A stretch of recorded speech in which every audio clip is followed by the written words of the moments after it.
Ads లేకుండా latest episodes చూడండి. నా భర్త నిర్దోషిగా బయటికి రావాలంటే అది వదిన చెప్పే సాక్ష్యంతోనే వీలవుతుంది. ప్లీజ్ డాక్టర్, నా బాధను అర్థం చేసుకోండి. మీ బాధ నాకు అర్థమైందమ్మా. బట్ తనిప్పుడు కోమాలో ఉంది. కన్నురెప్ప కూడా కదిలించలేని పరిస్థితిలో ఉన్నప్పుడు మీరెలా మాట్లాడగలరు? ఏమో డాక్టర్, నేను పిలిస్తే మా వదిన పలకొచ్చు, తనకి స్పందన రావచ్చు. ఒక చిన్న అవకాశం ఇవ్వండి డాక్టర్, ప్లీజ్ ప్లీజ్ డాక్టర్. సరే వెళ్ళండి, కానీ పేషెంట్ని డిస్టర్బ్ చేయకండి, ఎక్కువసేపు మాట్లాడకండి. అలాగే డాక్టర్, థ్యాంక్ యూ.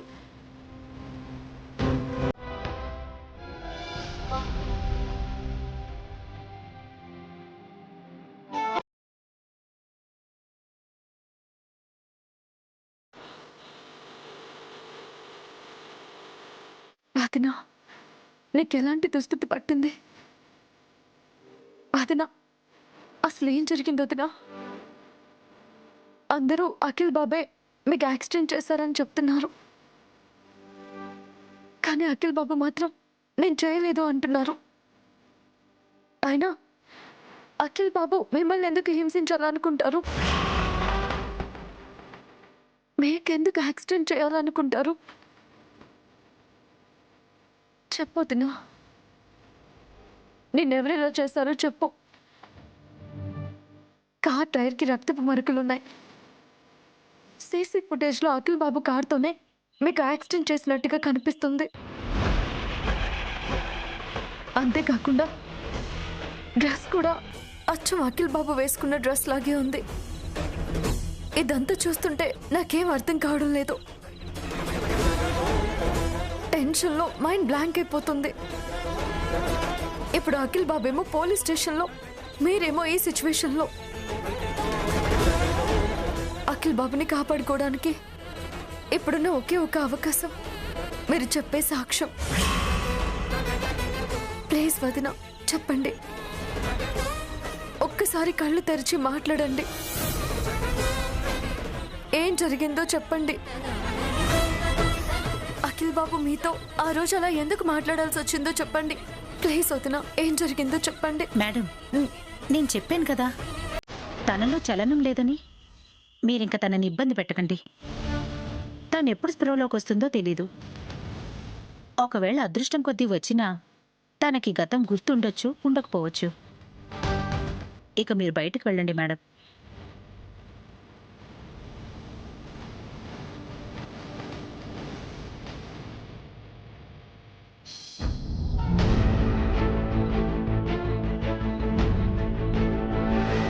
సత్యం అన్నయ్య పిల్లలు ఇక్కడికి రాలేదంటే విషయం వాళ్లకు తెలుసుండదా?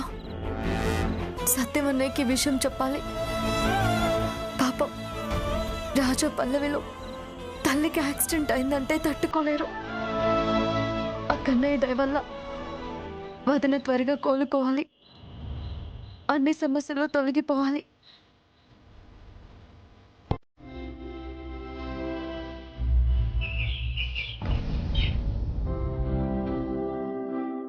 ఏ బి బి సి.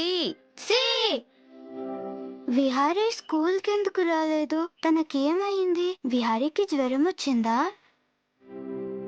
లేదా ఇంటి వద్ద ఆడుకుంటుంటే ఏదైనా దెబ్బ తగులుంటుందా? అసలు విహారీకి ఏం జరుగుంటుంది?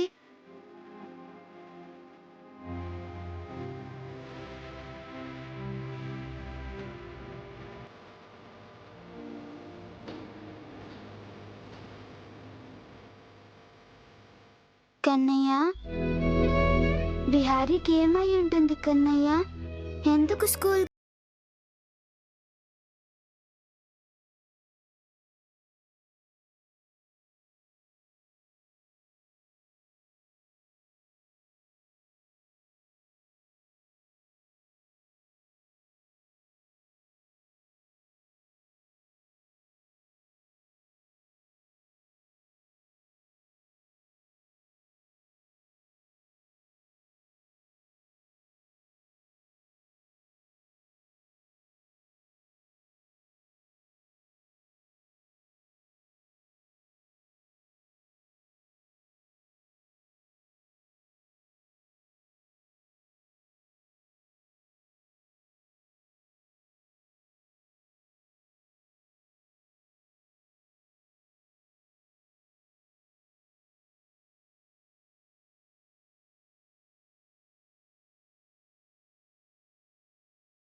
ఉండాలి. విహారీ ఈరోజు స్కూల్కి రాకపోయేసరికి కన్నయ్య ఎంతో బాధపడుతున్నాడు. కన్నయ్య, విహారీకి ఇంటి వద్ద ఏదో పనుండి రాలేదేమో, రేపొస్తాళ్లే. నువ్వు కూర్చుని శ్రద్ధగా క్లాస్ విను. అలాగే teacher.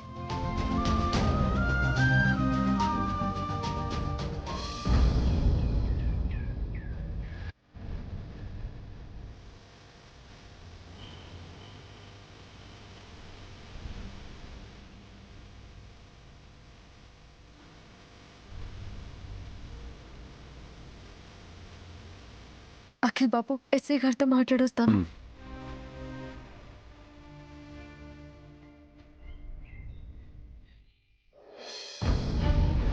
Good morning sir. Good morning madam, చెప్పండి. నా భర్త ఏ తప్పు చేయలేదు సార్. అది చెప్పాల్సింది మీరు కాదు మేడం, కోర్టు. అంటే అది కాదు సార్. ఇంకేం చెప్పదు మేడం. మీలాంటి వాళ్ళ మాటలు విని విని విసుకొచ్చింది.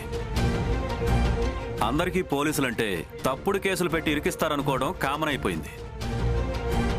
మేము మనుషులమని ఎవరు గుర్తించట్లేదు మేడం. మాకు మనసుంటుందని ఎవరు అర్థం చేసుకోరే. ఒక వ్యక్తికి న్యాయం చేయాలని ఎంతో కష్టమైనా సరే ఇష్టపడి పోలీస్ జాబ్ని ఎంచుకున్నాం. అలాంటిది అన్యాయం ఎలా చేస్తాం మేడం? ముందు మీరు తెలుసుకోండి, మమ్మల్ని అర్థం చేసుకుని మా పనికి అడ్డు రాకండి. సార్, నా ఉద్దేశం అది కాదు. మరేంటి మేడం? మీ భర్త ఏమో తప్పు చేయడం, ఇప్పుడు మీరేమో దాన్ని కప్పిపుచ్చాలనుకోవడం చాలా బాగుంది. సార్, ఒకసారి నేను చెప్పేది వినండి. విన్న తర్వాత మీకు నమ్మకం అనిపిస్తేనే తర్వాత మాట్లాడడానికి పర్మిషన్ ఇవ్వండి. సరే చెప్పండి. అఖిల్ బాబు చాలా మంచివారు. కలలో కూడా ఎలాంటి పొరపాటు చేయరు. తనకి కుళ్ళు కుతంత్రాలు ఇవేవి తెలియవు. అలాంటిది ఒక మనిషికి యాక్సిడెంట్ చేశాడనేది అబద్ధం. ఎక్కడో ఏదో తేడా జరిగింది సార్. లేదండి, అంతా కరెక్ట్గానే ఉంది. ప్రతిదీ క్షుణ్ణంగా పరిశీలించిన తర్వాతే ఈ డెసిషన్ తీసుకున్నాం. మీరు సొసైటీలో పేరు ప్రఖ్యాతులు ఉన్నవాళ్ళు. అఖిల్ బాబేమో 3A కంపెనీకి MD. అలాంటిది తనని ఏ ఎవిడెన్స్ లేకుండా ఎలా అరెస్ట్ చేయగలం మేడం? చేయలేం కదా.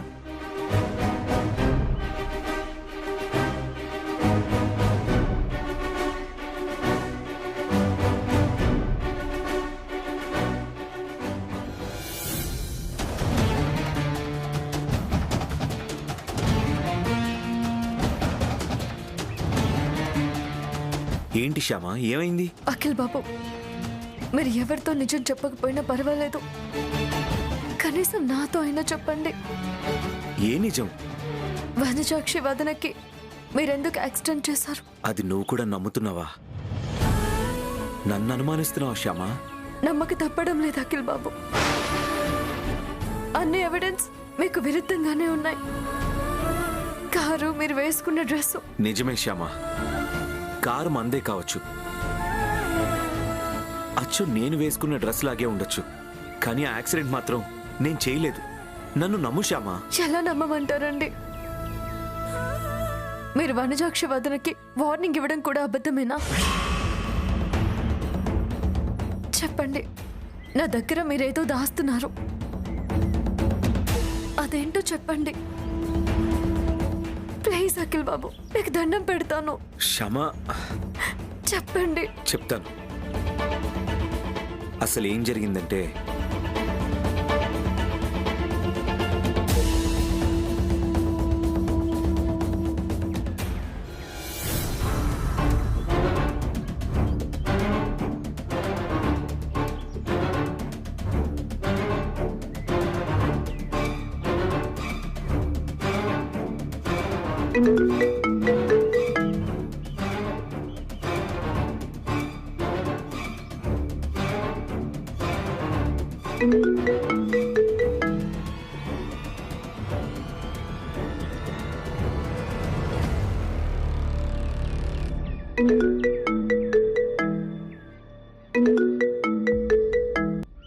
హలో హలో, అఖిల్ గారినా మాట్లాడేది? Yes, who is this? వర్క్లో ఉన్నప్పుడు డిస్టర్బ్ చేసినట్టున్నాను. పర్లేదు, చెప్పండి. మీరెవరు? ఇప్పుడు నా గురించి మీరు తెలుసుకోవాల్సిన అవసరం లేదు. నేను చెప్పేది మాత్రమే తెలుసుకోవాల్సిన అవసరం ఉంది. మీకు వ్యాపారంలో మంచి నైపుణ్యం ఉందని, మార్కెటింగ్ చేయడంలో మంచి పనితనం ఉందని విన్నాను. కానీ మీ చుట్టూ ఉన్న మనుషుల్ని అంచనా వేయడంలో మీరు చాలా తెలివి తక్కువగా ఆలోచిస్తున్నారు. మీరు ఏం మాట్లాడుతున్నారు? అవును అఖిల్ గారు, మీ కంపెనీలో తయారయ్యే మసాలాల్లో మంచి రకం ఏదో చెడు రకం ఏదో తెలుసుకోగలిగిన మీరు మీ చుట్టూ ఉన్న మనుషుల్లో మంచి వాళ్ళెవరో చెడ్డవాళ్ళు ఎవరో తెలుసుకోలేకపోతున్నారు. నా చుట్టూ ఉన్న వాళ్ళంతా మంచివాళ్లే. అలాంటి వాళ్లే నా దగ్గర ఉంటారు. అది మీ భ్రమ. మీ పొరిగింటక్క వనజాక్షి ఉంది కదా, తను మీకు ఎంత అన్యాయం చేస్తుందో తెలుసా? What nonsense! అసలు మీరేం మాట్లాడుతున్నారు? నేను చెప్పేది పూర్తిగా వినండి అఖిల్ గారు, అప్పుడు నాన్సెన్సో కాదో తెలుస్తుందిలేండి.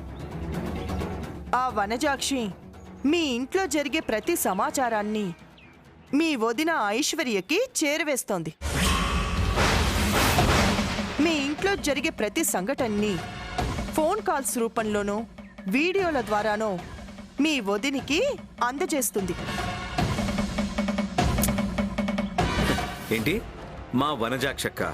Yes, she a spy. అలా చేసినందుకు తను డబ్బులు కూడా తీసుకుంటోంది. అలా అని ఒక అనామకురాలు చెప్తే నేను నమ్మాలా? అనామకురాలు చెప్పిందా, అమాయకురాలు చెప్పిందా అని కాదు మీరు ఆలోచించాల్సింది. చెప్పిన విషయం కరెక్టా కాదా అని ఆలోచించాలి. చూడండి, మీరెవరో, ఎందుకు ఫోన్ చేశారో, ఎందుకు ఇలా చెప్తున్నారో నాకు తెలీదు.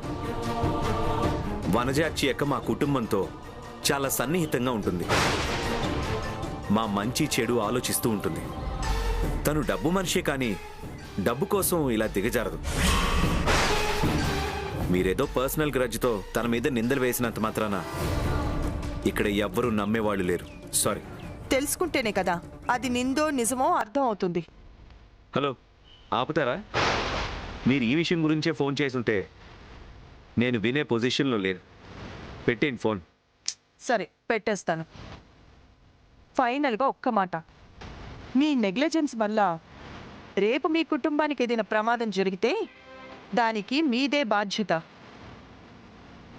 చెప్పడం నా ధర్మం, అది నిజమో కాదో తెలుసుకోవాల్సిన బాధ్యత మీదే. అది పెద్ద కష్టమైన పనేం కాదు. మీరు సరాసరి వెళ్ళి వనజాక్షి ఫోన్ చెక్ చేయండి. తన కాల్ లిస్ట్, వాట్సాప్ అన్నీ చెక్ చేస్తే నిజం మీకే తెలుస్తుంది. ఆ తర్వాత మీ ఇష్టం.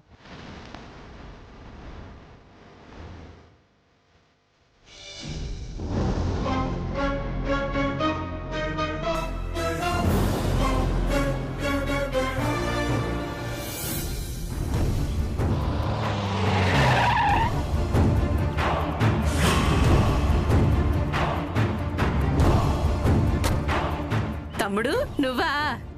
ఎలా ఉన్నావు? బాగున్నానక్క, మీరెలా ఉన్నారు? బాగున్నాను తమ్ముడు. ఏంటి తమ్ముడు ఇలా వచ్చావు? శ్యామ, విహారీ, పెద్దమ్మ, పెదనాన్న అందరూ బాగున్నారా? అందరూ బాగున్నారు. ఏంటి తమ్ముడు ఉన్నట్టుండి ఏ పని మీద వచ్చావు? ఏం లేదక్క, నా ఫోన్లో ఛార్జింగ్ అయిపోయింది. అర్జెంటుగా ఒక కాల్ మాట్లాడాలి. ఆ పక్కనే మీ ఇల్లు ఉందని గుర్తొచ్చి వచ్చాను. అవునా? సరే, నీ ఫోన్ ఇవ్వు, నేను లోపల ఛార్జింగ్ పెట్టుకొస్తాను. పర్లేదక్క, నా ఫోన్కి ఎవరు ఛార్జరు రాదు. ఒకసారి నీ ఫోన్ ఇస్తే నేను కాల్ మాట్లాడేసి ఇస్తా. దాన్నే ఉంది తమ్ముడు, నీకన్నా ఎక్కువ ఏంటి? తీసుకో, మాట్లాడు.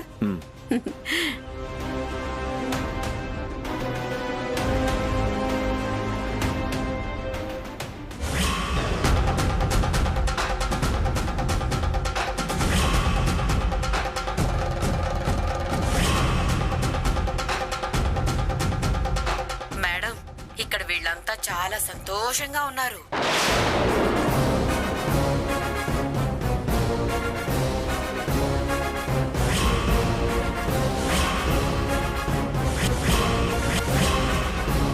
వినేశాడు. ఇప్పుడు నా పరిస్థితి ఏంటి? ఏంటక్క ఇది? ఏంటి? అది తమ్ముడు, అది నువ్వు ఇంకేం చెప్పద్దు.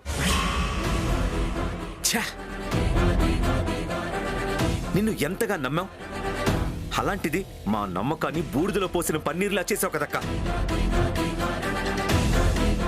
నీకే ద్రోహం చేశావని మమ్మల్ని మోసం చేశావు? తమ్ముడు నేనేం కావాలని చేయలేదు.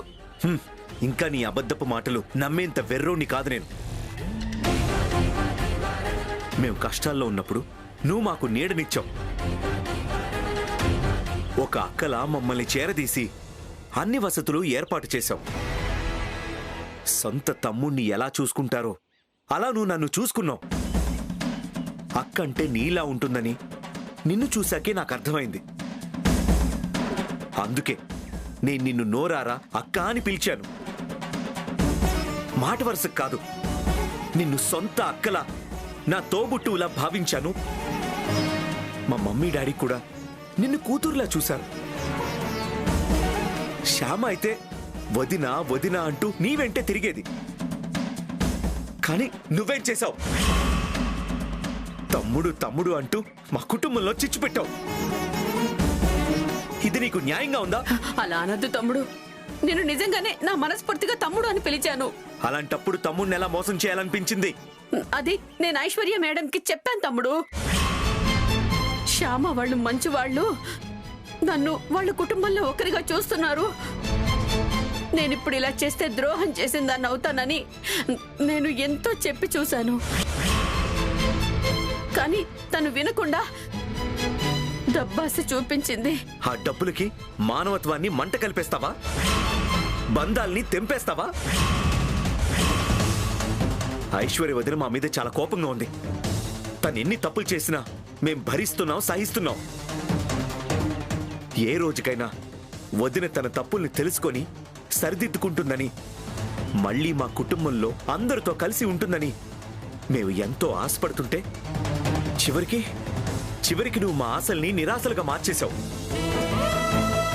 మా కుటుంబం మీద కోపంతో అసూయతో ఉన్న వదినికి నువ్వు మంచి చెప్పాల్సింది పోయి చెడుకి తోడుగా నీడగా ఉంటావా?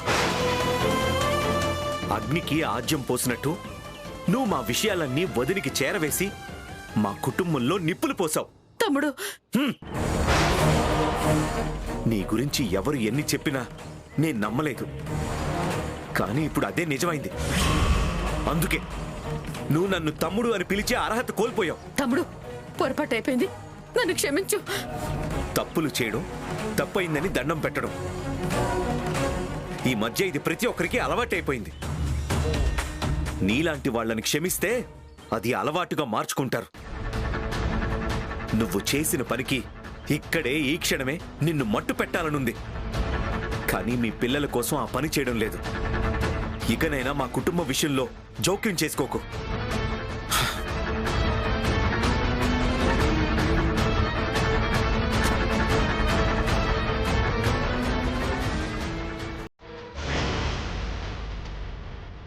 అది శ్యామ జరిగింది.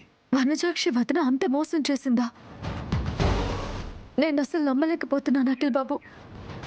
ఇదంతా చూస్తుంటే ఎవరో మన మీద పగ సాధించాలని, మిమ్మల్ని కావాలని ఈ కేసులో ఇరికించాలని అర్థమవుతుంది. ఎవరో మీకు ఫోన్ చేసి చెప్పడం ఏంటి? మీరు నేరుగా వనజాక్షి వదిన దగ్గరకు వెళ్ళడం ఏంటి? అక్కడ మీకు నిజం తెలిసి కూడా దానికి వార్నింగ్ ఇవ్వడం, అదంతా వీడియో తీసి ఎస్ఐ గారికి ఇలా సెండ్ చేయడం, ఇదంతా ఎవరో పక్కా ప్లాన్తో చేశారనిపిస్తుంది. వీడియో తీశారా? ఏంటి శ్యామ నువ్వు అంటుంది? అవునండి. మీరేమీ బాధపడకండి అఖిల్ బాబు. మీరు ఎలాంటి నేరం చేయలేదు. ఎవిడెన్స్ మీకు విరుద్ధంగా ఉన్నా మీరు తప్పు చేయలేదని నిరూపించడానికి ఏదో ఒక చిన్న క్లూ దొరుకుతుంది. దాన్ని పట్టుకొని మిమ్మల్ని బయటికి తీసుకొస్తాను. వాళ్ళంత ముందు చూపుతో ఉన్నప్పుడు పొరపాటు ఎలా చేస్తారు శ్యామ? ఎంత పెద్ద క్రిమినల్ అయినా ఏదో ఒక మిస్టేక్ చేస్తాడండి. ఒకవేళ చేసినా అది మనకెలా దొరుకుతుంది? నన్ను క్షోభ పెట్టాలని, నేను జైలు జీవితం అనుభవించాలని ఎవరో కావాలని ఇలా చేశారు. నేను బయటికి వస్తానని నమ్మకం నాకైతే లేదు శ్యామ. అఖిల్ బాబు, మీరలా అనొద్దు. మనకి ఆ కన్నయ్య ఉన్నాడు. ఏదో ఒకలా కన్నయ్యే దారి చూపిస్తాడు. మీరు ధైర్యంగా ఉండండి. అలాగే శ్యామ, నువ్వు జాగ్రత్త. అలాగే అఖిల్ బాబు. అఖిల్ బాబు, మీకు ఫోన్ చేసి వనజాక్షి వదన గురించి చెప్పిన వాళ్ళ నంబర్ మీకు గుర్తుంటే ఒకసారి చెప్పండి. 98662. ఆ,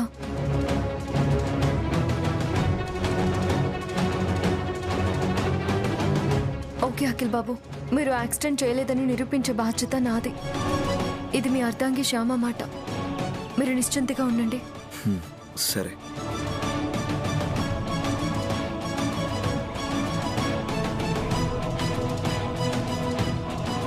సార్, మీ భర్త నిజం చెప్పాడా మేడం? జరిగింది చెప్పారు సార్. ఎప్పటికైనా ఈ యాక్సిడెంట్ మీ భర్తే చేశాడని ఒప్పుకుంటారా? లేదు సార్, నేను ఒప్పుకోను. మీ భర్త మీద తప్పుడు కేసు మేము బనాయించలేదని ఎప్పటికైనా నమ్ముతారా? మీ మీద నమ్మకం లేక కాదు సార్, నా భర్త తప్పుడు పని చేయడని అంటున్నాను. నిజం తెలిసాక కూడా మీరు ఇంకా అతన్ని నమ్ముతున్నారా? అవును సార్. ఇన్ని సాక్ష్యాలుండగా ఏ ధైర్యంతో మీ భర్త యాక్సిడెంట్ చేయలేదని మీరు అనుకుంటున్నారు? తన క్యారెక్టర్. నా భర్త 10 మందికి మంచి చేస్తారు తప్ప చెడు చేయరు. మిమ్మల్ని చూస్తుంటే నాకు చాలా జాలేస్తుంది మేడం.